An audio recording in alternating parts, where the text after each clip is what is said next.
नमस्कार, मैं दिव्या तिवारी। स्वागत है आपका। आप अभी तक में बात करेंगे उत्तर प्रदेश की कुछ खास खबरों की।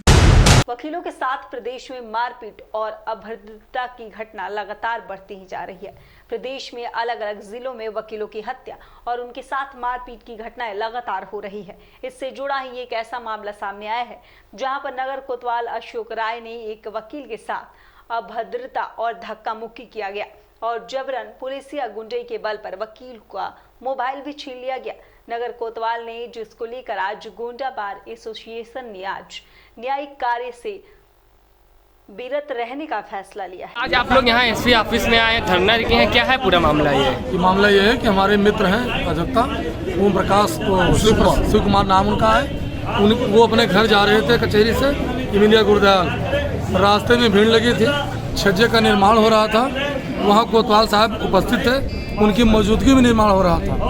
तो वहाँ के लोगों द्वारा, मोहल्ले वासियों द्वारा ये दिखाया गया कि एडीएम द्वारा जो है एक आदेश है, उस आदेश के तहत उसको रोक दिया जाए। लेकिन कोतवाल साहब ने कहा कि ऐसे आदेश बहुत आते हैं, हम आदेश नहीं मानते हैं। उसी बात को लेकर के हमारे अधिवक्ता शिव कुमार ने मोबाइल से फ़ोटो खींचना चाहा, कोतवाल ने उसको छीन लिया और ये उत्पीड़नात्मक कार्रवाई शुरू हो गई। हम लोग एडिशनल एसपी से मिले, एसपी से मिले, उन्होंने कहा मोबाइल वापस कर दीजिए, लेकिन आज तक वापस नहीं किया। आज जब मोबाइल वापस आई एलआई के माध्यम से, तो मोबाइल का सारा सॉफ्टवेयर समाप्त किया जा चुका है। उसी के विरोध में हम लोग आज यहाँ एकत्रित हैं और हम लोग जो है नगर कोतवाल के विरुद्ध चाहते हैं कि उनको सस्पेंशन करके उनके खिलाफ FIR दर्ज की जाए। गाजियाबाद की लोनी में बदमाशों के हौसले बुलंद है। थाना लोनी क्षेत्र के पार्क में बैठे दो युवकों के साथ मोटरसाइकिल सवार बदमाशों ने हथियार के बल पर लूट की घटना को अंजाम दिया और मौके से फरार हो गए। क्या नाम है तुम्हारा? मेरा कृष्णा कुमार। कृष्णा, क्या घटना हुई थी आपके साथ? सर मेरे पास, मैं पार्क में बैठा था महल कॉलोनी में। वहाँ पे 3 बंदे आए और मेरे साथ मतलब हाथापाई करी, फ़ोन छीनने की कोशिश कर रहे थे। मैंने फ़ोन नहीं दिया हमने, तो उसके बाद हमें पिस्टल दिखा के मेरी बाइक और दोनों को पैसे ले गए। मतलब मोटरसाइकिल ले गए आपकी? बाइक ले गए मेरी और पैसे भी ले गए जेब से। कितने लोग थे? 3 बंदे थे और चौथा पहले से बैठा हुआ था वहाँ पे। 4 लोग थे? 4 लोग थे वहाँ पे। तो आपके साथ मारपीट की थी? हाँ सर, पहले मारपीट की और साथ वाले के चोट भी लगी है बहुत ज़्यादा। क्या मारा था? ईंट मारा है सर उसको। हाँ, ईंट मारा और ब्लड नहीं रुक रहा था। मतलब 10 टाके आए उसके। क्या नाम है उसका दूसरे का? अजय कुमार। अजय जी सर। वो कहाँ है अभी? वो वहीं नर्सिंग होम में है। नर्सिंग होम में? जी। आपने सूचना दी पुलिस को? जी, मैं 100 नंबर 112 पे कॉल कर दी थी मैंने। जब घटना हुआ जब मैंने कॉल कर दी। उसके बाद थोड़ी देर बाद आ गए थे पुलिस वाले। हरदोई पंचायत चुनाव के मद्देनजर अवैध शराब कारोबारियों पर कार्रवाई हुई है। पुलिस और आबकारी विभाग की संयुक्त टीम ने अभियान चलाकर कच्ची शराब बनाने वालों के खिलाफ छापा मारा। पुलिस अधीक्षक अनुराग वत्स ने बताया कि शराब माफियाओं के खिलाफ पुलिस ने 24 घंटों में दर्ज किए गए 75 मुकदमे करीब 100 लोगों को गिरफ्तार किया है। आने वाले समय में और बड़े स्तर पर यह अभियान चलाया जाएगा। में शराब को लेके एक अभियान चला है सर, क्या है कैसा? देखिए, मैं आपको बता दूं कि जनपद हरदोई में शराब को लेकर एक वृहद स्तर का अभियान चलाया जा रहा है, जिसमें कि हमारी आबकारी और पुलिस की संयुक्त टीम लगातार छापेमारी कर रही है और जगह जगह पर जहां भी शराब बनने की सूचनाएं हैं और ऐसे स्थान हैं, ऐसे लोग हैं जो पूर्व में इस प्रकार इन घटनाओं में संलिप्त रहे हैं, उन पर विशेष रूप से हमारा जोर है और प्रयास यही है कि जनपद में अधिक से अधिक संख्या में इस प्रकार के लोगों के खिलाफ सख्त कार्रवाई की जाए। और मैं आपको बता दूं कि कल 24 घंटे के अंदर लगभग 75 मुकदमे दर्ज किए गए हैं जो शराब को लेकर हैं और लगभग 100 के करीब लोग गिरफ्तार किए गए हैं। और ये कार्रवाई अगर आने वाले दिनों में लगातार जारी रहेगी और विशेष रूप से पंचायत चुनाव से पहले इस अभियान में और तेजी लाई जाएगी और ये इंश्योर किया जाएगा कि शराब और इस प्रकार के जो संलिप्त लोग हैं उनमें अधिकतम कार्रवाई हो। जय भोले सेवा समिति ने मिशन शक्ति के तहत देश की बेटियों को आत्मरक्षा के दिए गए टिप्स, वहीं संस्था ने महिलाओं और बेटियों को शिक्षा, सामाजिक क्षेत्र में आगे रखने और भूमिका निभाने वाली बेटियों को प्रशस्ति पत्र देकर सम्मानित किया गया। लाइफ इंश्योरेंस कॉरपोरेशन के कर्मचारी आज अपनी मांगों को लेकर हड़ताल पर हैं। जनपद हापुड़ में मेरठ रोड पर स्थित लाइफ इंश्योरेंस कॉरपोरेशन के कर्मचारी और पदाधिकारी ने सरकार की नीतियों के खिलाफ विरोध प्रदर्शन करते हुए सरकार द्वारा लाई जा रही नई नीतियों को वापस लेने की मांग की है। 1 अगस्त 2017 से हमारा जो वेतन पुनः निर्धारण था वो अभी तक भी नहीं हुआ। नंबर 2, LIC के अंदर अभी इस वित्त बजट जो पेश किया था गवर्नमेंट ने, उसके अंदर LIC के अंदर जो 49% एफडीआई थी वो बढ़ा के 74% करने का आदेश हुआ। उसके साथ साथ तीसरे नंबर पर एलआईसी में आईपीओ। हमारा ये मानना है हमारे एक एक कर्मचारी का और क्लास 1 साथ साथ हमारे पास जो 11 लाख की फील्ड फोर्स है जो हमारे अभिकर्ता बंधु हैं, वो लोगों का ये मानना है कि आईपीओ की इस भारतीय जीवन बीमा निगम में ज़रूरत नहीं है, क्योंकि एफडीआई के बारे में यदि हम बात करें तो एफडीआई जब सरकार ने 49% किया था उस समय भी हम लोगों ने उससे बड़ी बखूबी और हिंदुस्तान के लोगों ने हमें सपोर्ट किया। जब विदेशी कंपनी कोलैबोरेशन से बन रही थी भारत, एक कंपनी भारत की होती थी एक विदेशी होती थी, उस समय 49% एफडीआई आई तो भी हम लोगों ने उससे लड़ा और हम शेयर मार्केट के हिसाब से भारत के अंदर हम लोग नंबर 1 पे हैं। वर्तमान समय में जो और 23 कंपनियां आपके माध्यम से, आपके चैनल के माध्यम से मैं देश की जनता को अवगत कराना चाहता हूं कि भारतीय जीवन बीमा निगम, जिसका इतिहास भारत देश में ही नहीं पर बल्कि विश्व भर में प्रसिद्ध है, गवर्नमेंट को जब जब मुसीबत का समय आया है भारतीय जीवन बीमा ने उसे उभारा है। कोई क्षेत्र ऐसा नहीं है जहां पर भारतीय जीवन बीमा के विकास का परचम ना फहरा रहा हो। हमारे देश में बहुत छोटी मूलभूत आवश्यकताओं से लेकर बड़े से बड़ी कार्यों में एलआईसी का सहयोग रहा है। मेरा मानना है कि जब परिवार में हम महत्वपूर्ण वस्तुओं को बेचना शुरू कर देते हैं तो हम चाहे समाज में अपने आप को कितना भी बड़ा साबित कर लें, लेकिन हम कंगाल हो चुके होते हैं। यही हाल आज इस देश की सरकार का लग रहा है। भारतीय जीवन बीमा निगम जैसे संस्थान में आईपीओ लाना बड़ी दुखद घटना है और इतिहास गवाह है, जब जब सरकार ने इसका विरोध किया है उसे मुंह की खानी पड़ी है। ये लोकतंत्र देश है, लोकतंत्र में सत्ता किसी की नहीं होती हमेशा। आपकी जो मांग है किस चीज़ को लेके? हमारी मांगे आईपीओ के लिए बिल्कुल इसे ख़त्म कर दिया जाए। आईपीओ की आवश्यकता नहीं है इस देश में एलआईसी के लिए। दूसरी, एफडीआई की जो 74% सीमा लेकर आए हैं वो बिल्कुल गलत है, निराधार है। हम उसका पूरी तरह से पुरजोर तरीके से विरोध करते हैं। तीसरी मांगे, हमारा 44 महीने से ये इस देश की प्रथा रही है कि मजदूरी उसका पसीना सूखने से पहले मिल जाए, लेकिन आज 44 महीने बीत जाने के बाद भी हमारे वेतन को आज तक भी सेटल नहीं किया गया है। तीसरी मांगे हमारी ये है। इसके अलावा चौथी मांगे हैं, हमारे जो पॉलिसी धारक हैं उनके बोनस में निरंतर अवनति करी जा रही है, उनके बोनस को वृद्धि की जाए उसमें। ये भी मांग हमारी भारत सरकार से है। हमारी इसके अलावा चौथी मांग है, हमारे जो बीमा करता है, हमारे अभिकर्ता बंधु जो फील्ड से बीमा ले लेकर आ रहे हैं, कितनी मेहनत और परिश्रम कर रहे हैं, उनके साथ नाइंसाफ़ी ना हो। किसी वजह से अगर किसी का बीमा व्यवसाय बंद हो जाता है और 2 साल बाद उसे पुनः अपनी एजेंसी लेनी पड़ती है तो पुराना किया हुआ उसका सारा पैसा ख़त्म कर दिया गया है इस सरकार में। हम उसकी मांग करते हैं कि वो पैसा जो उसका किया हुआ परिश्रम है उसका भी उसे मिले। इस तरह से हमारी बहुत सारी मांगे हैं भारत सरकार से।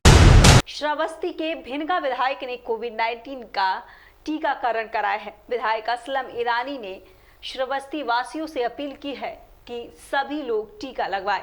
गुमराह होने की कोई जरूरत नहीं है। विधायक ने कहा कि सरकार की तरफ से टीकाकरण पूरी तरह से मुफ्त योजना है और कोरोना बहुत ही गंभीर बीमारी है। कोविड-19 का टीका लगवाया हूँ और मैं अपने जिले के और पूरे मंडल के साथियों से ये अनुरोध करना चाहता हूँ कि जो भरम लोगों ने अफवाह फैलाई है या फैला रहे हैं उस पर कतई न जाएं और अपनी बारी का इंतज़ार करें और कोविड-19 का टीका जरूर लगवाएं, क्योंकि आने वाला समय कुछ भी हो सकता है। ऐसे स्थिति में पूरे ज़िले के लोग, खासतौर से अपने विधानसभा के क्षेत्रवासियों से, चाहे वो मेरी माँ हो या बहनें हों, सबसे मेरा ये अनुरोध है, मेरी गुजारिश है कि कोविड-19 का वो टीका जरूर लगवाएं, अपने सेंटरों पर लगवाएं और ये टीका सरकार फ्री में लगवा रही है। आप लोग इसका फ़ायदा उठाएं और किसी भ्रम में, किसी अफवाह में न जाइए, जिससे कि आपको आने वाले दिन में आपका जीवन बहुत ही सुरक्षित रहे। जिंदगी अगर है तो सब कुछ है। ब्लॉक प्रमुख प्रतिनिधि ने कोतवाली के मुंशी पर 2000 रुपए मांगने के आरोप लगाया है और इस आरोप को लेकर भारी हंगामा हुआ है। मिली जानकारी के अनुसार हंसाइन पुलिस द्वारा कस्बा के एक होटल के पास एक लवारिस मोटरसाइकिल को बंद किया गया था, जो कि एक बीडीसी के निकली। इस संबंध में ब्लॉक प्रमुख प्रतिनिधि की सिफारिश के बाद कोतवाल द्वारा अनुरोध पत्र देने के बाद छोड़ने के आदेश दिए गए हैं। आपके क्षेत्र के एक बीडीसी द्वारा मुंशी द्वारा 2000 रुपये मांगे गए, मांगने न देने पर उससे अशोभनीयता की गई, क्या कहना है आपका? ऐसा है कि मेरे बीडीसी का फ़ोन आया कि वहाँ जो मुंशी है वो 2000 रुपये मांग रहा है और अभद्रता कर रहा है। मैं थाने पहुँचा तो उसने कथित रूप से अभद्रता करने का काम किया, जिसकी सूचना मैंने श्रीमान कप्तान महोदय को और कोतवाल को दी। और मैं जब वहाँ पहुँचा तो माहौल बहुत गर्माहट का था। सर आप मुंशी शराब के नशे में बताया गया है जी, मुंशी शराब के नशे में भी बताया गया था। शराब पी रखी थी उसने, दूध था शराब के नशे में मुंशी, और उनसे ज़बरदस्ती 2000 रुपये मांग रहा था। बीडीसी का गलेवान भी पड़ा था। हाँ, उसने पकड़ रखा था, उससे अभद्रता भी कर रहा था वो। अब इस संबंध में आपने किसी अधिकारी से संपर्क किया? मैंने श्रीमान पुलिस अधीक्षक महोदय को इस संपर्क में बताया और उन्होंने विधिक कार्रवाई करने के लिए श्रीमान कोतवाल महोदय को बताया है। फिलहाल कोई कार्रवाई अभी मेरे कोई संज्ञान में नहीं है, कोई कार्रवाई हुई है। यदि कार्रवाई नहीं होती तो इसका दोबारा आप एसपी महोदय से मिलेंगे? नहीं, विधिक कार्रवाई होगी, उसके खिलाफ मुकदमा लिखा जाएगा, क्यों नहीं लिखा जाएगा। और इस संदर्भ में कप्तान को बता दिया गया है, कप्तान साहब से वार्ता हुई है और कप्तान के कहने पर ही उसके खिलाफ रिपोर्ट और उसकी डॉक्टरी के लिए आदेश किया गया था। उत्तर प्रदेश के मुख्यमंत्री योगी आदित्यनाथ के नेतृत्व में भारतीय जनता पार्टी सरकार ने आज 4 साल पूरे हो गए। इस अवसर पर आयोजित एक कार्यक्रम में सीएम योगी ने डेवलपमेंट बुकलेट जारी किया है। उन्होंने कहा है कि बीजेपी सरकार ने पिछले 4 साल में किए गए काम और उपलब्धियों को जनता तक पहुंचाने का काम करेगी।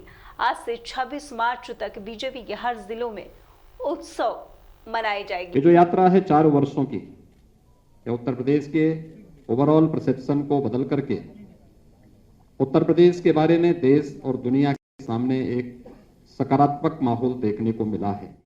प्रदेश के अंदर पिछले 4 वर्षों की हमारी उपलब्धियों में ये भी है कि पिछले 4 वर्ष के दौरान ये वही उत्तर प्रदेश है जिसमें कोई पर्व और त्योहार शांतिपूर्ण तरीके से नहीं मनाया जा सकता था।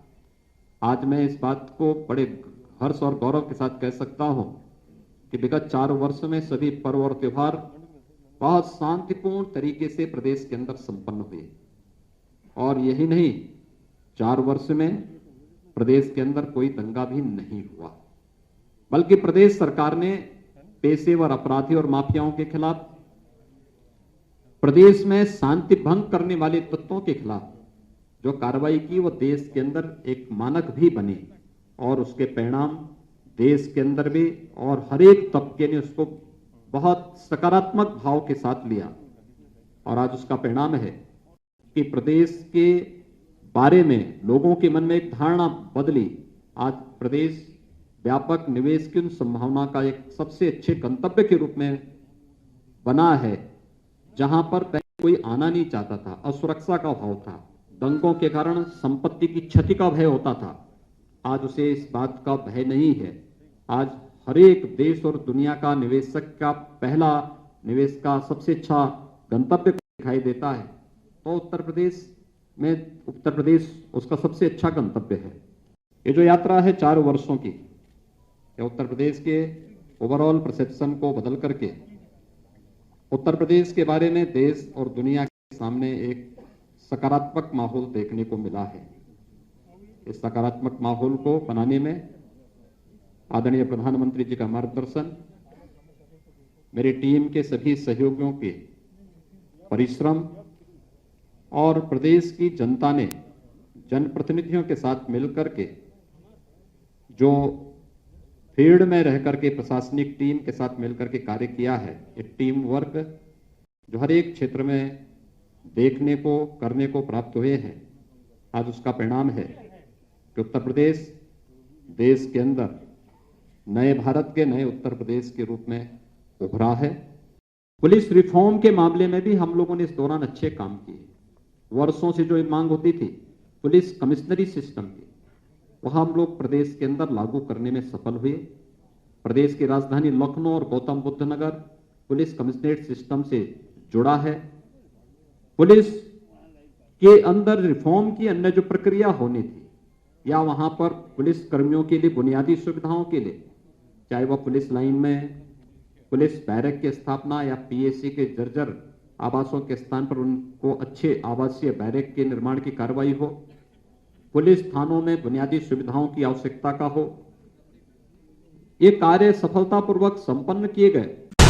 सरकार के 4 साल पूरे होने के अवसर पर आज गाजियाबाद के हिंदी भवन में एक कार्यक्रम का आयोजन किया गया, जिसमें गाजियाबाद के जिलाधिकारी अजय शंकर पांडे और महापौर आशा शर्मा सहित कई अधिकारी मौजूद रहे। इस मौके पर जिलाधिकारी अजय शंकर पांडे ने तमाम लोगों को संबोधित किया। मैं इसके लिए आप सबका हृदय से अभिनंदन करता हूं। प्रदेशवासियों को 4 वर्ष की इस यात्रा में सहभागी बनने के लिए उन सबका हृदय से अभिनंदन करता हूं। आदरणीय प्रधानमंत्री जी, आदरणीय राष्ट्रीय अध्यक्ष जी का, आदरणीय गृह मंत्री जी का, केंद्रीय मंत्रिमंडल के सभी सदस्यों का हृदय से आभार व्यक्त करते हुए अपने सभी सहयोगी मंत्रियों, जनप्रतिनिधियों, संगठन के पदाधिकारियों का भी मैं इस अवसर पर हृदय से उनका अभिनंदन करता हूं और 4 वर्ष की मंगलमय शुभकामनाएं सबके प्रति देते हुए विश्वास करता हूं कि हम सब मिलकर के प्रदेश को उन ऊंचाइयों तक पहुंचाएंगे जहां उत्तर प्रदेश की अर्थव्यवस्था देश की सबसे बड़ी अर्थव्यवस्था के रूप में स्थापित होगी। हमारे मोदी नगर क्षेत्र से विधायिका माननीय श्रीमती मंजू श्रीवास जी, हमारे लोनी क्षेत्र के विधायक माननीय श्री नंद किशोर गुर्जर जी, हमारे भारतीय जनता पार्टी के महानगर अध्यक्ष श्री संजीव शर्मा जी, उपस्थित अधिकारी बंधुओं, देवियों, सज्जनों और पत्रकार मित्रों, मैं इस हिंदी भवन के सभागार में आप सबका हार्दिक स्वागत और अभिनंदन करता हूं। जैसा कि आप सब विदित हैं कि आज हम सब अपनी वर्तमान सरकार के 4 वर्ष पूरे होने पर उसकी 4थी वर्षगांठ मनाने के लिए एकत्रित हुए हैं। जिस समय माननीय मुख्यमंत्री जी ने कार्यभार संभाला था, उन्होंने एक मूल मंत्र दिया था, सेवा और सुशासन का। उस मूल मंत्र को पूरे प्रदेश शासन ने अंगीकृत करते हुए इस पारदर्शी जन सेवा को समर्पित स्वच्छ और निष्पक्ष कार्यप्रणाली के माध्यम से आत्मसात करते हुए कार्य करने का कार्य किया और पूरा प्रशासनिक तंत्र इस बात के लिए गौरव महसूस करता है और अपने को भाग्यशाली मानता है कि इस प्रकार की निष्पक्ष, स्वतंत्र और एक जन सेवा समर्पित सरकार के साथ काम करने का हम लोगों को मौका मिला है। अभी आपने माननीय मुख्यमंत्री जी के संभाषण को, उनके संवाद को काफी विस्तार से सुना है, जिसमें उन्होंने प्रदेश सरकार की जो 4 वर्ष की उपलब्धियां हैं उसके बारे में बहुत विस्तार से बताया। प्रदेश सरकार पर, प्रदेश स्तर पर हम लोगों ने जो उपलब्धियां हासिल की हैं वो केवल प्रदेश पर ही सीमित नहीं है, उसने देश की सीमाओं को लांघ करके भी अंतर्राष्ट्रीय स्तर पर अपने मानक और मानदंड स्थापित किए हैं। विभिन्न क्षेत्रों में प्रदेश सरकार द्वारा ऐसे कार्य किए गए हैं जिसको एक रिकॉग्निशन और जिसको एक पहचान पूरे विश्व पटल पर प्राप्त हुई है। अभी हम लोगों ने प्रदेश स्तर की उपलब्धियों को देखा है। हम क्योंकि अपने जनपद में इस कार्यक्रम को संचालित कर रहे हैं, तो हमारा जनपद भी इन उपलब्धियों में सहभागी बनने में कहीं पीछे नहीं रहा है। पूरे 4 वर्ष में जनपद गाजियाबाद ने विकास के विभिन्न क्षेत्रों में उच्च स्तर के मानक और कीर्तिमान स्थापित किए हैं। और स्थापना सुविधाओं का जहां तक संबंध है, सड़कों का, पेयजल का, सीवर का एक पूरा नेटवर्क इस जनपद में विकसित हुआ है। जहां तक भवनों का संबंध है, आप सबको याद होगा अभी पिछले 3-4 महीने पहले माननीय मुख्यमंत्री जी ने कैलाश मानसरोवर भवन का यहाँ उद्घाटन किया था और ये एक ऐसी धरोहर है जिसने गाजियाबाद की पहचान को पूरे विश्व स्तर पर स्थापित किया है। मतलब हमारे नगर निगम क्षेत्र का, हमारे नगर पालिकाओं के क्षेत्र का कोई ऐसा वार्ड नहीं है जो इस विकास से अछूता रहा हो। हमें इन सबको भी पहचानना है और इन्हें और आगे कैसे विकसित कर सकते हैं उसकी रणनीति निर्धारित करनी है। इसी को ध्यान में रखते हुए प्रदेश सरकार ने 7 दिन का कार्यक्रम निर्धारित किया है, जिसमें आज हम जनपद स्तर पर इस कार्यक्रम को आयोजित कर रहे हैं। आगे आने वाले 7 दिनों में हम इसे ब्लॉक स्तर पर आयोजित करेंगे, विधानसभा क्षेत्रवार आयोजित करेंगे और इसमें जो और कार्यक्रम हमारे गांव तक किए हुए हैं उनको भी हम आप सबके बीच में लाएंगे और जो और कमियां कुछ रह गई हैं उसमें उसको हम लोग जो बचा हुआ हमारा कार्यकाल है उसमें हम सब पूरा करेंगे। इसके जो 7 दिन के कार्यक्रम है उसकी एक विस्तृत रूपरेखा हम लोगों ने तैयार की है। मैं मुख्य विकास अधिकारी यहाँ पर हैं, मैं उनसे ये अनुरोध करूंगा कि हमारे जितने जनप्रतिनिधि हैं यहाँ पर उन सबको आप इस कार्यक्रम की जो विस्तृत रूपरेखा है उन्हें आप उपलब्ध कराएं, क्योंकि हमारे कल से जो हमारे कार्यक्रम है वो ब्लॉक स्तर पर और विधानसभा वार आयोजित होने हैं, जिसमें प्रतिदिन कोई न कोई हम थीम लेकर चल रहे हैं। जैसे 20 तारीख के दिन पर्यटन से संबंधित जो योजनाएं हैं, विकास खंड स्तर पर जो हमारे कार्यक्रम हैं, इसके अलावा जो विधानसभा क्षेत्रों में हमारे जो उपलब्धियां हमने हासिल की हैं उसको हम आयोजित कराएंगे, ब्लॉक पर आयोजित कराएंगे, विधानसभा क्षेत्र पर आयोजित कराएंगे। 21 तारीख को मिशन किसान कल्याण है, जिसमें हम किसानों को ध्यान में रखते हुए जो हमारी योजनाएं संचालित हुई हैं, जो उपलब्धियां हमने हासिल की हैं वो आप सब तक पहुंचाने का कार्य हम सब करेंगे। इसी प्रकार व्यापारी कल्याण से संबंधित तमाम योजनाएं सरकार ने ली, बहुत सी उपलब्धियां हमने हासिल की हैं। इसे भी हम जो हमारा आगे 21 तारीख का कार्यक्रम है उसको हमने इसमें जोड़ा है और इसमें भी जो कार्यक्रम आयोजित कराएंगे उसकी आपको सबको जानकारी भी रहेगी और मैं चाहूंगा आप सबके माध्यम से ज्यादा लोगों की सहभागिता इन कार्यक्रमों में सुनिश्चित हो। 22 तारीख जैसा कि माननीय मुख्यमंत्री जी ने बताया है कि महिला सशक्तिकरण को लेकर के माननीय मुख्यमंत्री जी कितने संवेदनशील हैं और उनके एजेंडे में कितनी शीर्ष प्राथमिकता का ये कार्यक्रम है। मिशन शक्ति की शुरुआत उन्होंने शारदीय नवरात्र के समय में की थी और इनके निर्देश थे कि चैत नवरात्र तक इसको लगातार सतत रूप से संचालित किया जाएगा।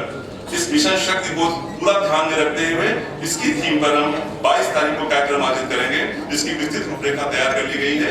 यह कार्यक्रम भी आप सबको उपलब्ध करा दिए जाएंगे। इसी तरह 23 तारीख को मिशन रोजगार को भी हम लोगों ने इसमें सम्मिलित किया है। श्रमिकों के लिए भी बहुत से कल्याणकारी योजनाएं हमारी प्रदेश सरकार ने संचालित की है। वो योजनाएं का लाभ किस तरह से लोगों तक पहुंचा है और कैसे लोगों को हम लाभान्वित कर सकते हैं, उसके लिए 24 तारीख की तिथि निर्धारित की गई है। ये विस्तार से जो कार्यक्रम हमारे बने हुए हैं उसके बारे में मैंने आप सबको जानकारी दी है। अंत में मैं इस संकल्प के साथ अपनी वाणी को विराम देना चाहूंगा कि हमारी सरकार का जो भी आगे आने वाला हमारा समय है उसमें हम लोग माननीय मुख्यमंत्री जी के मिशन को और उनके विजन को सर्वोच्च शिखर तक पहुंचाने के लिए पूर्ण समर्पण के साथ कार्य करेंगे। उत्तर प्रदेश की कुछ खास खबरों में फिलहाल इतना ही। फिर मुलाकात होगी कुछ नई ताज़ी खबरों के साथ। तब तक के लिए नमस्कार।